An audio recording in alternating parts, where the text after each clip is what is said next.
Sony বিবি। আমার মেয়ে বালিকা বিদ্যালয় স্কুলে সুরাইয়া খাতুন আর সানা খাতুন, এরা দুজন বালিকা বিদ্যালয় স্কুলেই ক্যারাটা শিখতেছে। এরা জায়গা জায়গা যায় ক্যারাটা শিখতে। আমি খুব খুশি আছি। আর সব মেয়েরা যেন বাড়িতে যে বসে আছে, যার ক্যারাটা শেখার শখ আছে, ওরা যেন ক্যারাটাটা শিখুক। আমাদেরও স্কুলে বালিকা বিদ্যালয় স্কুলে এসে নিজের নাম লিখিয়ে শিখতে যদি চায় শিখুক। আগরপাড়া বালিকা বিদ্যালয়ের প্রস্তুতি চলছে। ফার্স্ট কথা 14ই সেপ্টেম্বর স্কুল জোন ক্যারাটে চ্যাম্পিয়নশিপের জন্য মেয়েরা 3 কাঁথা 4 প্রশিক্ষণ নিচ্ছে। 5 এই ময়দান থেকেই 7 এরা 8 স্কুল জোন ক্যারাটে চ্যাম্পিয়নশিপে অংশগ্রহণ করছে। আগরপাড়া বালিকা বিদ্যালয়ের এই ছাত্রীরা 14ই সেপ্টেম্বর 13 অশোকনগর স্টেডিয়ামে 15 আগরপাড়া বালিকা বিদ্যালয়ের সকল ছাত্রীরা যারা প্রশিক্ষণ নিচ্ছে তারা পার্টিসিপেট করছে অশোকনগর স্টেডিয়ামে।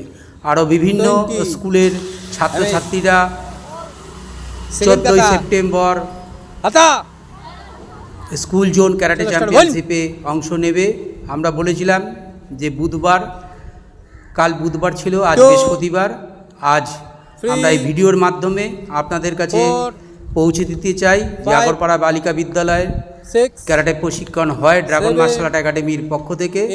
ছাত্রীরা এগিয়ে চলছে 14ই সেপ্টেম্বরের 11 স্কুল জোন ক্যারাটে চ্যাম্পিয়নশিপের জন্য। 30 সকল ছাত্রীদের, সকল অভিভাবকদেরকে অনুরোধ করা হচ্ছে আগরপাড়া বালিকা বিদ্যালয় এবং ড্রাগন মার্শাল আর্ট একাডেমির পক্ষ থেকে সকলে লাইক, সাবস্ক্রাইবার এবং শেয়ার করে দেবেন, যাতে আগরপাড়া বালিকা বিদ্যালয় পৌঁছে যেতে পারে সকলের মোবাইলের মাধ্যমে। 3 নম্বর কথা দ্বিতীয় নম্বর কাথা করলো, এবার তৃতীয় নম্বর কাথা প্রদর্শনী করছে। এরা কিভাবে প্রস্তুতি নিচ্ছে 14ই সেপ্টেম্বরের জন্য।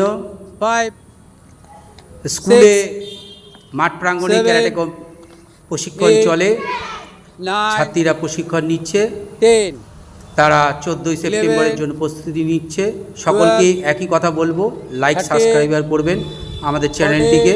ড্রাগন মার্শাল আর্ট একাডেমির পক্ষ থেকে সকলকে আন্তরিক অভিনন্দন এবং 14ই সেপ্টেম্বরের জন্য সকলকে আমন্ত্রণ জানাচ্ছি অশোকনগর স্টেডিয়ামে পৌঁছাবার জন্য। ধন্যবাদ, সবাই ভালো থাকবেন।